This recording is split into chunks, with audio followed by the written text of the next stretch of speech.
Milan is among the fastest growing cities in Italy, both in terms of economy and demographics. But why is that? It's simple. Milan has always been the center of Italian industry, with world-leading sectors such as design and fashion. Its economy is stronger compared to the other major Italian cities. On top of that, in the last decade, Milan has pushed projects which aimed at promoting it as an international capital of business, entertainment, and events.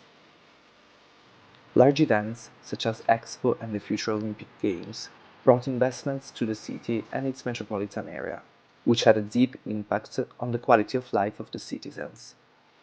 New subway lines, architectural developments, and urban renovations made of Milan a vibrant and attractive place to live and to establish a business. To the inattentive eye, this process seems to have proved fruitful for all the metropolitan population. But is that really true? Has this progress left someone behind? The quality of life has improved for most of the inhabitants, while it is also true that housing prices and the cost of living have increased, becoming more and more expensive, even in areas of Milan which are not really affected by this progress.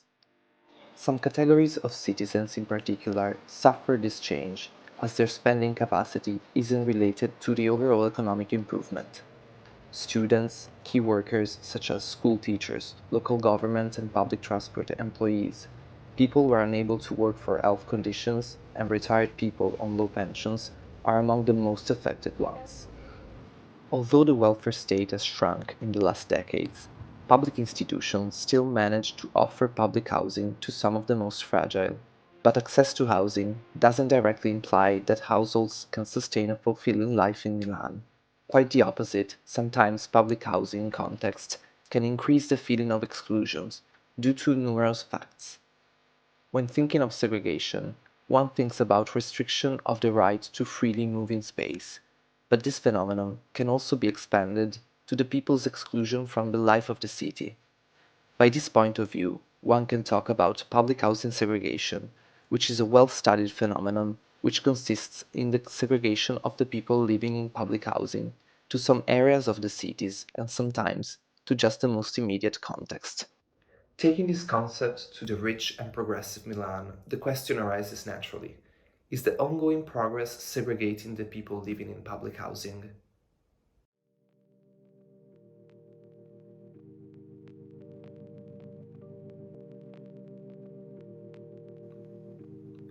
Public housing segregation is deeply connected to the concept of quality of life, as segregation itself, in this case, comes from the exclusion to some of the services that contribute to the quality of life. As Roderick Lawrence writes, among the factors which define the quality of life, there is accessibility to facilities and services for leisure. This aspect, which is often underestimated, can be relevant as leisure is not a primary need such as health, housing, education, and so on, but the exclusion from it results in a situation of distress and disadvantage. Under this point of view, we can use exclusion from leisure facilities as a key point to understand segregation. In order to understand this phenomenon in Milan, we selected two case studies, the public housing complex in the Navigli neighborhood and the one in Barona. The main difference between these two areas is the distance from the inner city and the period of construction. The first complex is located in a gentrified and attractive area, which has become more and more influential for the citizens' life. Barona, on the other hand, is a more peripheral neighborhood, less connected to the center, mainly residential, with a higher percentage of public housing. Here, the life of the neighborhood is linked mainly to the local dwellers. In order to understand the accessibility to services in the two areas, we selected the present leisure services that can be reached by walking for 15 minutes, and following four categories. Green areas, which includes parks, playgrounds, and dog areas. Sport facilities with gyms and pools. Cultural facilities, such as museums, theater, libraries, cinemas, and so on. Food and free time, which includes restaurants, bars, and clubs. As we could imagine, the more central area of Navigli has a higher density of leisure services compared to Barona. But the quantity of services doesn't always imply that they're used by the people of the neighborhood. In fact, are we really sure that these services are actually in line with the demographic profile of the people living inside public housing? The activities present in Milan vary within the city according to the neighborhoods. The city center has leisure services more reliant to shopping and food culture. On the other hand, the two areas of Navigli and Barona present different characters. Navigli's leisure activities are deeply linked to the culture of food and drinking, relying on customers coming from all the Milanese area, especially young customers. In an opposite way, Barona's leisure activities are more connected to the life of the dwellers of the neighborhood. The difference among the neighborhoods shown by the leisure activities can be confirmed by the data available on Census, Istat and SISI on the composition of the population. According to these databases, the demographic profile of the Navigli area is characterized by mainly young people between 25 and 45 years old. On the other hand, for the neighborhood of Barona, the demographic profile is mainly composed by elderly and families with children. But it is important to consider that the average age of the public housing dwellers of Milan is higher than the one reported by the single neighborhood data, and is closer to the numbers shown in Barona. Even if the leisure services are in line with the public housing dwellers, are we actually sure that these activities are accessible in terms of affordability and spatial accessibility? Compared to other cities in Italy, the economical improvement that Milan had in the past decade led to a general increase in the cost of leisure services, which can be observed equally in most of the neighborhoods, both in the center and periphery.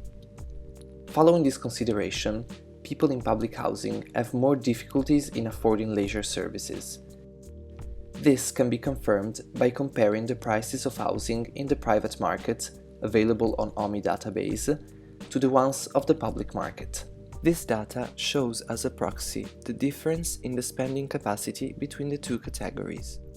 Taking into account spatial accessibility, it is noticeable that the opening hours of the leisure facilities change according to the customers. Although Navigli can accommodate a lot more people compared to Barona in terms of private leisure facilities, it is also true that the activities in Navigli are more related to the nightlife and are often closed in the morning.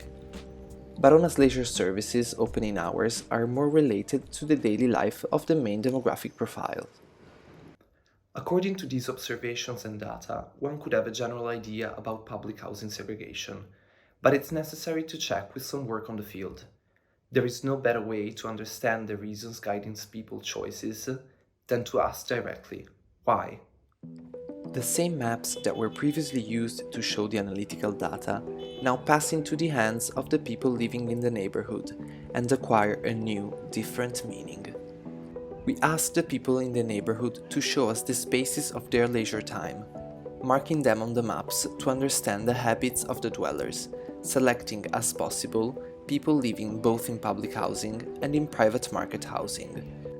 To collect a wide set of data, the exercise was carried out in different times of the day, both workdays and weekends.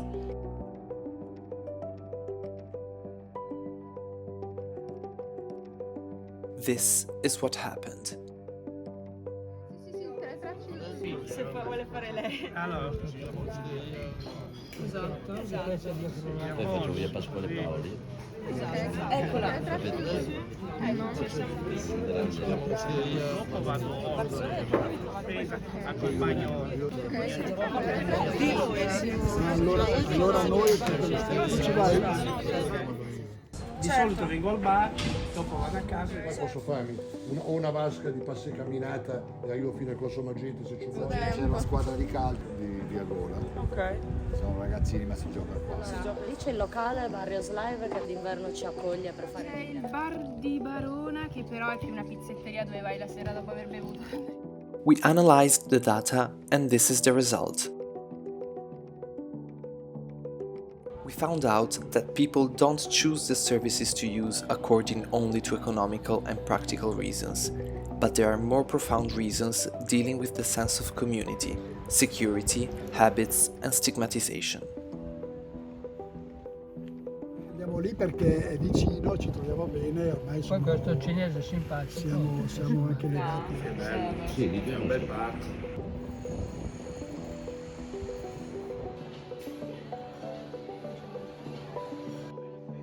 Là è un parco grosso, grande, enorme, comunque c'è un botto di ragazzi e gente, c'è anche un bar. Ma perché in realtà è comodo per tutti, perché io abito qua, ad esempio loro abitano nelle cascine e quindi è un po' il punto di incontro. Con zona rossa. La zona rossissima. Sì, perché sono il punto di incontro dopo tanti anni.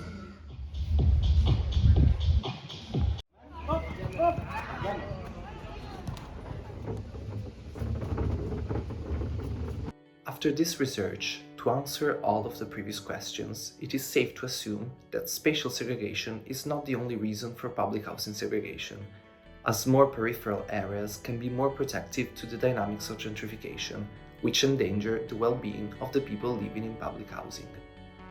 We found out that leisure services are a key example of this phenomenon, as they are more in line with the public housing dwellers in Barona rather than in Navigli, even though there are fewer. We also observed that the public housing dwellers tend to stay closer to their home, as their community is deeply rooted inside their neighborhood. These movements are also affected by age, as younger people move more easily toward farther services. On the other hand, people living in private market housing show movements that go far beyond the limit of the area. Moreover, we discovered that, in these areas, the lack of leisure services or their inaccessibility to the public housing dwellers is balanced by the creation of community bonds and the related informal activities, in contrast with the stigmatization felt from the outside. Che strada fai? Prova a collegare i punti. Da qua attraverso. Ok. Fai il bambù che è Sì, qua, sì. giusto? E poi Questi bimbi qua vengono qui, stanno qui un'oretta e mezza, giocano, gli diamo qualcosina. Quest'anno siamo male con le fragole. Sì, tracce. Così, qua c'è, si chiama osteria.